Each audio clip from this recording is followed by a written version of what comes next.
Well, we're now in the fourth week of the Advent season, and the theme word for this week in the Advent season is joy. Joy is a word that's all over the Christmas experience. It's in the Christmas story, it's in our songs, it's just a part of the Christmas season.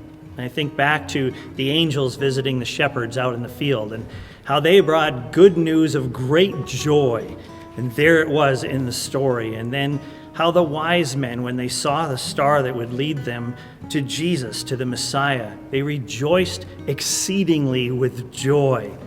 I love singing joy to the world. This is a great word for the Christmas season. And so me being who I am, I had to go and look up the Greek word for joy, what it is that we translate to the English word joy, and figure out a little bit more about what it means.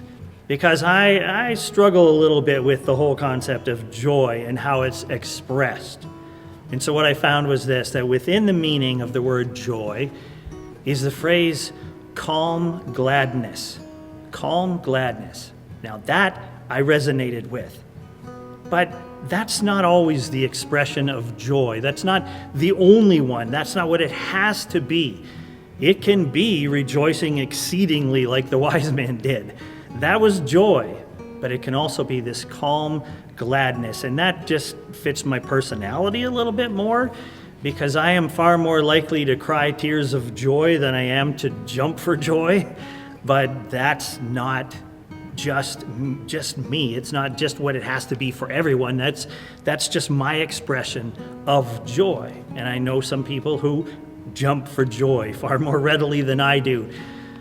But here's where I want us to focus. It's not on the how of joy being expressed. It's on the why. Because joy can be expressed in a calmness, in a calm gladness internally that's not necessarily really demonstrative. It can also be expressed in jumping for joy in a way that other people do it, in a way that maybe you express joy. So let's get down to the reason for the joy. And that's found in the Christmas story in Luke chapter 2, verses 10 and 11. It says this, Luke writes this, "And the angel said to them," to the shepherds, "Fear not, for behold, I bring you good news of great joy that will be for all the people. For unto you is born this day in the city of David a Savior, who is Christ the Lord."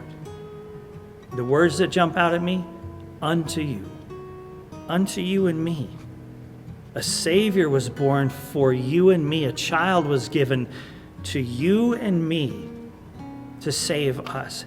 There is the source of our joy. No matter how we demonstrate it, calmly or exceedingly, there's the source of our joy. And I hope that this Christmas you find that joy and you express that joy in your own way, however it comes out.